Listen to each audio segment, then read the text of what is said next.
तननो तननो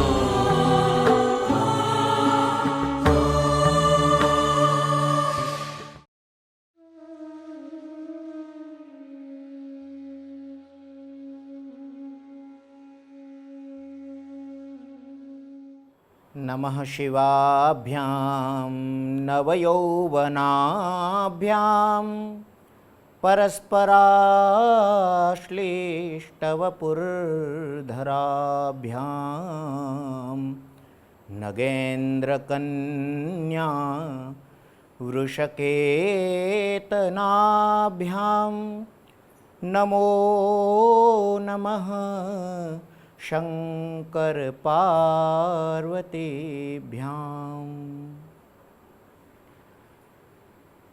भगवान सद्गुरुदेव परम पूज्य भाई श्री की परम अनुकंपा से, उनके परम कृपा प्रसाद से, उनके आशीर्वाद से हमारे सांदीपनि विद्या निकेतन में भगवान श्री हरि समन्वित विराजमान समस्त देवी देवताओं के आशीर्वाद से, उन दिव्य चेतनाओं के आशीर्वाद से जो कि सांदीपनि विद्या निकेतन में बार बार पधार कर अपनी कृपा प्रसाद बरसाते रहते हैं, उन सब की कृपा से आज हम अद्भुत दिव्य और पवित्र श्रावण मास के उपलक्ष्य में कुछ सत्संग भजन श्री हरि मंदिर के एक माध्यम से भगवान सद्गुरुदेव के आदेश और आशीर्वाद से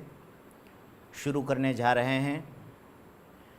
प्रारंभिक रूप में मैं जिस विषय में हम सत्संग करने जाएंगे या जा रहे हैं उस विषय में कुछ कहना चाहता था, इसलिए पहले इसी उपलक्ष्य को हम परिपूर्ण करते हैं। ये श्रावण मास है। देखिए, श्रावण और श्रवण इन दोनों का आपस में संबंध है। श्रवण करने का जो महीना है ना, उसी को श्रावण कहते हैं। आप देखिए, हरि और हर का अभेद कितना बढ़िया है कि जो पूरा मास, पूरा महीना शिव जी का हम मनाते हैं, उसी महीने में जन्माष्टमी आती है। जिस भगवान की, भागवत भगवान के रूप में हम कथा सुनते रहते हैं, वह स्वयं श्री कृष्ण श्रावण मास में ही प्रकट हुए हैं। ये केवल कोइंसिडेंस नहीं है, ये भगवान की इच्छा है, ये भगवान की लीला है, ये हरि और हर का अभेद है।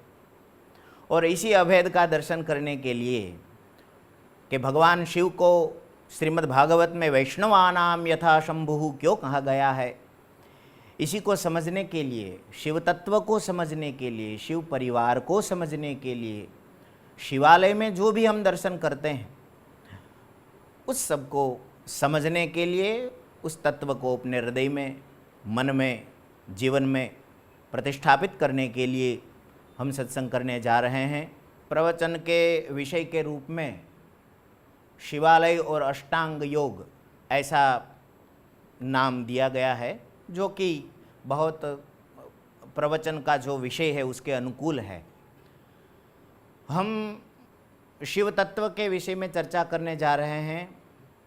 देश और विदेश के अनेक भावुक भक्तजन जो अपनी निष्ठा से, अपनी श्रद्धा से, अपनी भक्ति से भगवान श्री हरि के चरण कमल के साथ जुड़े हुए हैं, जिनकी भावना परम पूज्य भाई श्री के चरणों में जुड़ी हुई है, वे सब चाहते हैं कि कुछ सत्संग हो। तो ये सत्संग का माध्यम बड़ा अद्भुत रहेगा और श्रावण में हम कुछ श्रवण करें और हम हमारा कल्याण करें, इसी भावना के साथ हम इसमें आगे बढ़ेंगे। अष्टांग योग वैसे तो पातंजलि योग जो विषय अलग से हैं, पतंजलि योग सूत्र कहा जाता है, बहुत प्रसिद्ध है। अभी तो संत महापुरुष, बड़े बड़े वक्ता गण भी इसका प्रवचन करते रहते हैं, तो सबको प्रायः इसके बारे में मालूम है, पता है। हमारे सद्गुरु भगवान परम पूज्य भाई श्री शिवपुराण के माध्यम से, कभी श्रीमद् भागवत में भी प्रसंग आ गया तो उस माध्यम से, श्रीमद् रामचरितमानस की कथा हो तो उसमें भी कभी शिव चरित्र आ गया तो उस माध्यम से, ये अष्टांग योग शिवालय के साथ कैसे जुड़ा हुआ है, इस विषय में हमको समझाते रहते हैं, कहते रहते हैं। हमारे संस्कृत में एक उक्ति है, व्यासोच्छिष्टम जगत सर्वम। मतलब कोई ऐसा विषय नहीं है जो वेद व्यास जी ने छोड़ रखा है। सभी विषयों पर उन्होंने कुछ न कुछ प्रवचन, कुछ न कुछ प्रसाद पूरे भारतवर्ष को दिया है, और उसी विषय को मैं आगे बढ़ाने जा रहा हूँ। ये कोई नई बात प्रस्तुत नहीं हो रही है। हम सबके सद्गुरु भगवान पूज्य भाई श्री ने जो हमको कह रखा है, जो समझा रखा है, जिस तत्व का निरूपण कर रखा है, हम उसी को माध्यम बनाते हुए उसी में आगे बढ़ेंगे। उसी में कुछ और शास्त्र का सिंचन करते हुए पाएंगे, उसको निभाएंगे, उसको अपने जीवन का अंग बनाएंगे। ये अष्टांग जो योग है 8 प्रकार का। देखिए, अष्ट का अर्थ ही होता है 8 प्रकार के योग के अंग होते हैं। यम, नियम, आसन, प्राणायाम, प्रत्याहार, धारणा, ध्यान और समाधि। यही 8 क्रम होता है। इसी क्रम से योग का क्रम चलता है। तो उसी अष्टांग योग का निरूपण किस प्रकार से शास्त्रों में बताया गया है, उसका सामाजिक अर्थ क्या होता है, उसका आध्यात्मिक अर्थ क्या होता है। देखिए, ये पातंजलि योग सूत्र आदि जो विषय है ना, ये संस्कृत में भी है, और बड़े शुद्धमती अनन्य तपस्या करके बहुत सालों तक फलों का, रसों का भक्षण करते हुए एकांत में रहकर जिन्होंने कुछ पाया है, ऐसे ऋषि मुनियों का प्रवचन है। तो थोड़ा समझने में हमको कठिन लगता है, क्योंकि हमारी वैसी योग्यता कभी कभी नहीं होती है। हम शास्त्र की उन बातों को नहीं पचा सकते हैं, नहीं समझ सकते हैं। तो हमें क्या करना है, उसी का सरलीकरण करते हुए जीवन में हम कैसे उसको सिद्ध करें, इसके लिए हम ये सत्संग सत्र अलग अलग विषयों को लेकर, मतलब अष्टांग योग को लेकर हम आगे बढ़ने जा रहे हैं। हमारा ये हेतु है कि हम शिवालय को केवल शिवालय के रूप में ही न देखें, इस देह को हम शिवालय बनाएं।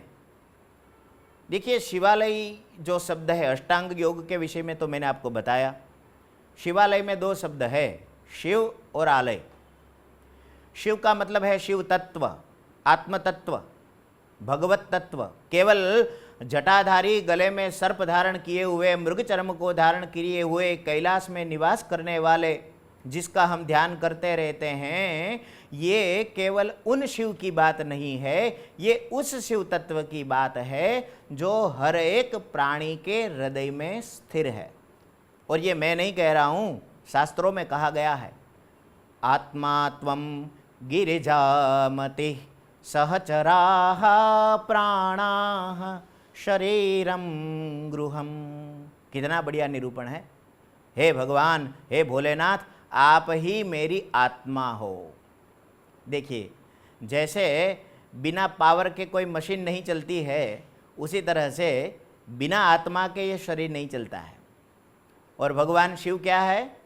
भगवान शिव केवल कैलाशवासी, कैलाश में दर्शन देने वाले, डमरू त्रिशूल को धारण करने वाले, अपने गणों के साथ दर्शन देने वाले नहीं, हमारे हृदय में, हमारे शरीर में, इन पंच महाभूतों के जो बने हुए शरीर, बना हुआ शरीर है, उसमें बैठे हुए जो आत्म तत्व रूप शिव है, हम उस शिव की बात करने जा रहे हैं।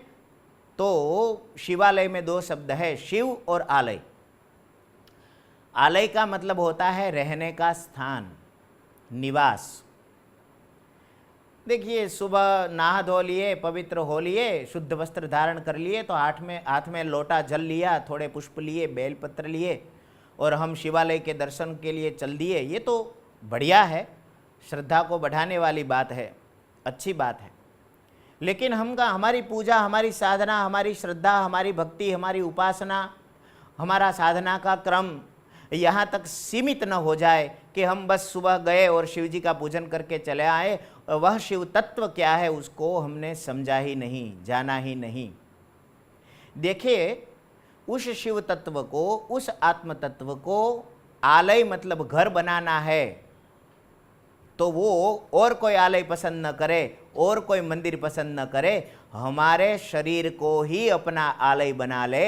मतलब शिव हमारे शरीर रूपी इस घर में पधारें और यह शरीर वास्तविक अर्थ में शिवालय बने, इसलिए हम ये सत्संग करने जा रहे हैं। तो मेरी कुछ इच्छा थी कि प्रास्ताविक रूप में हम अष्टांग योग और शिव तत्व को जाने समझे, और इसी माध्यम को हम बराबर समझने के लिए यह उपक्रम शुरू कर रहे हैं। तो इस प्रारंभिक कथन के रूप में मैं ये निवेदन आप सबके हृदय में बैठे हुए भगवान भवानी शंकर को समर्पित करूँगा। आइए हम आगे के प्रवचन क्रम के माध्यम से इसी अष्टांग योग को विशिष्ट रूप में, आध्यात्मिक रूप में, सामाजिक रूप में समझेंगे। आप सबको बहुत बहुत साधुवाद मेरी ओर से। आप सबको ओम नमः शिवाय।